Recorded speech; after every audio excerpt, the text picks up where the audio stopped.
കുറച്ച് പഴയ കഥയാണ് കപ്പലിൽ പോയി പാരീസ് കണ്ട ഒരു അനുഭവം. ഫേസ്ബുക്കിൽ ഇതിനെക്കുറിച്ച് വിശദമായി എഴുതിയിട്ടുണ്ടായിരുന്നു. പാരീസ് ഒരു തുറമുഖ നഗരമല്ല എന്നതുകൊണ്ട് അവിടേക്ക് എത്തിച്ചേരാൻ ഏറ്റവും അടുത്തുള്ള തുറമുഖം 136 കിലോമീറ്റർ ദൂരെയുള്ള റൂവൻ പോർട്ടാണ്. ഇംഗ്ലീഷ് ചാനലിൽ നിന്ന് ഏകദേശം 80 കിലോമീറ്റർ സെൻ നദിയിലൂടെ സഞ്ചരിച്ച് വേണം റൂവൻ പോർട്ടിൽ എത്തിച്ചേരാൻ.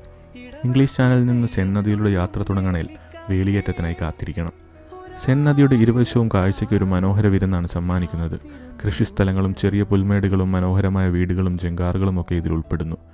കപ്പൽ കരയ്ക്കടുപ്പിച്ച ശേഷം ഞങ്ങൾ പാരീസിലേക്ക് ടാക്സി പിടിച്ചു. റോഡിൻ്റെ ഇരുവശവും നീണ്ട കൃഷിസ്ഥലങ്ങളാണ്.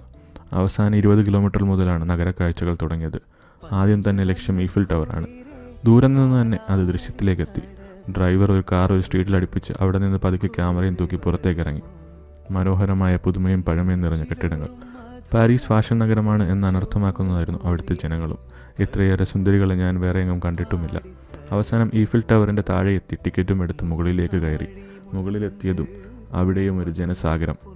ഈഫിൽ ടവറിൻ്റെ മുകളിൽ നിന്ന് പാരീസിൻ്റെ മനോഹരിത നന്നായി ആസ്വദിക്കാൻ പറ്റി. അവിടെ നിന്ന് കാഴ്ചകൾ കണ്ടിറങ്ങിയപ്പോൾ നേരം സന്ധ്യയായിരുന്നു. അങ്ങനെ ഒരു മനോഹര കാഴ്ചയ്ക്ക് വിരുന്നേകി പാരീസ് നഗരം.